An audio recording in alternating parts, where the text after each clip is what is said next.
नमस्कार प्यारे बच्चों। आज हम करेंगे वर्कशीट नंबर 22 जो है क्लास 7 के स्टूडेंट्स के लिए। ये आपकी हिस्ट्री की वर्कशीट है और तारीख है 14 दिसंबर 2020 और ये आपका हिस्ट्री का चैप्टर नंबर 4 है मुगल साम्राज्य। इससे पहले आपने कौन सा चैप्टर पढ़ा था? चैप्टर नंबर 3 दिल्ली के सुल्तान। तो आपने देखा था कि 1206 से लेकर 1526 तक का जो समय था वो था सल्तनत काल का। ठीक है, क्योंकि उस समय जो भी शासक दिल्ली में शासन करते थे उनको हम सुल्तान बोलते थे, चाहे वो गुलाम वंश के शासक हों, चाहे वो खिलजी वंश के हों। फिर तुगलक वंश आया, फिर सैयद वंश आया, फिर लोधी वंश आया। ये सारे जो वंश के जो शासक थे वो क्या कहलाते थे? सुल्तान।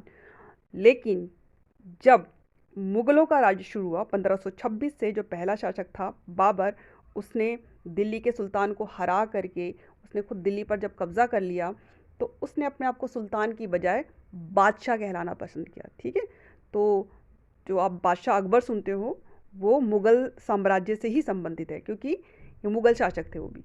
तो पहला जो मुगल शासक थे वो बाबर थे, उसके बाद हुमायूं आए, हुमायूं के बाद उनका बेटा आया कौन? Very good, Akbar. ठीक है, अकबर के बाद जहांगीर। इस तरह से उनका जो है वंश जो है मुगलों का आगे चलता रहा और ये इन्होंने अपने आप को क्या कहलवाया? बादशाह। बेटा वर्कशीट को शुरू करते हैं। प्रथम मुगल शासक बाबर 1526 से 1530 ने जब 1494 में फरगना राज्य का उत्तराधिकार प्राप्त किया तो उसकी उम्र केवल 12 वर्ष की थी। ठीक है, तो बेटा ये वाला जो समय है वो वाला समय है जब जो बाबर था वो दिल्ली का शासक था। 1526 में वो दिल्ली की गद्दी पर बैठा और 1530 तक वो रहा। ठीक है, उससे पहले 1494 में वो बना था फरगना राज्य का शासक। ठीक है, और ये राज्य उसने जीता नहीं था, ये उसको उत्तराधिकार में प्राप्त हुआ था, यानी इसको अपने पिता की तरफ से ये विरासत में प्राप्त हुआ था। और जब उसको इस राज्य का वो शासक बना था उस समय उसकी जो उम्र थी वो केवल 12 साल की थी। ठीक है, अब वो ज़्यादा टाइम तक यहाँ का शासक नहीं रहा क्योंकि जो मंगोल थे उनकी जो दूसरी शाखा थी उज्बेक, उन्होंने इसके राज्य पर आक्रमण कर दिया और वो हार गया और उसे अपनी पैतृक गद्दी जो है वो छोड़नी पड़ी और बहुत सालों तक वो भटकता रहा।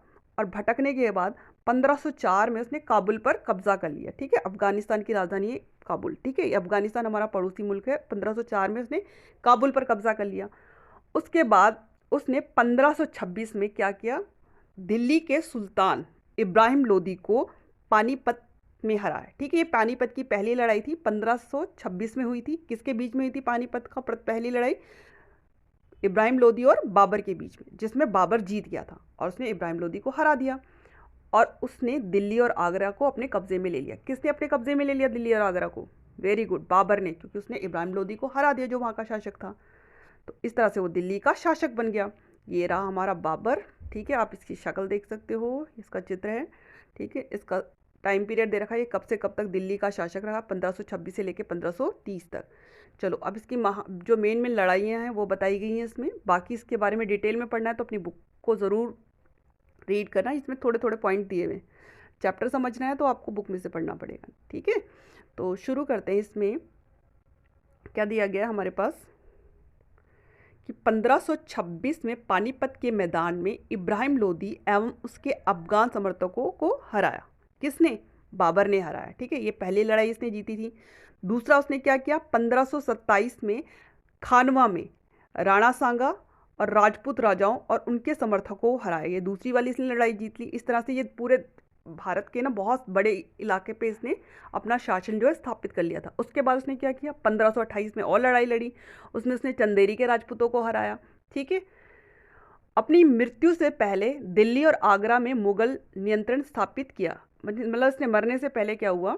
इसने दिल्ली और आगरा पर मुगल शासकों का जो है नियंत्रण स्थापित कर दिया। क्योंकि मुगल बादशाह बाबर के संदर्भ में कुछ रोचक तत्व है। ठीक है, क्या था? सबसे पहला रोचक तत्व क्या है इसमें? बाबर ने राजत्व के सिद्धांत में परिवर्तन कर सुल्तान की जगह बादशाह की पदवी ले ली है। मैंने बताया था ना, उसने उससे पहले जितने भी शासक थे दिल्ली में वो क्या होते थे? उनको हम सुल्तान बोलते थे।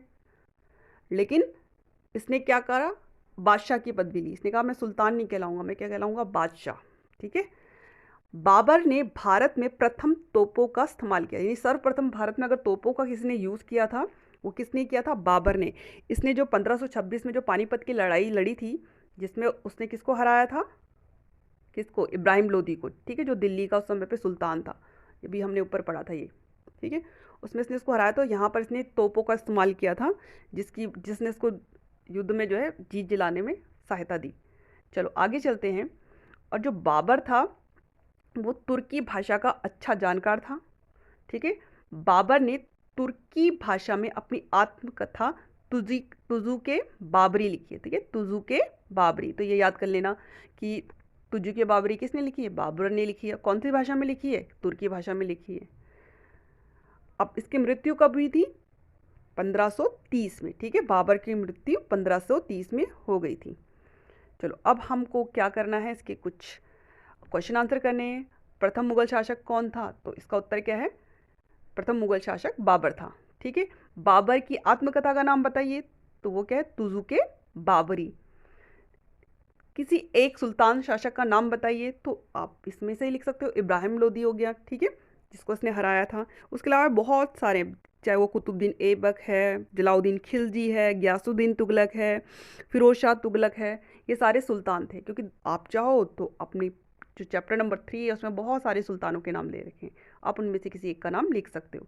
ठीक है, अब ये प्रश्नों के उत्तर मैंने आपके लिए लिख दिए हैं, आप इसका स्क्रीनशॉट लेके इसको अपनी कॉपी में कर लीजिए और इस चैप्टर को अपनी बुक में से आपको ज़रूर पढ़ना है। ठीक है, तो मन लगा के पढ़ो और अच्छे अच्छे नंबर लेके आओ। बाय बच्चों।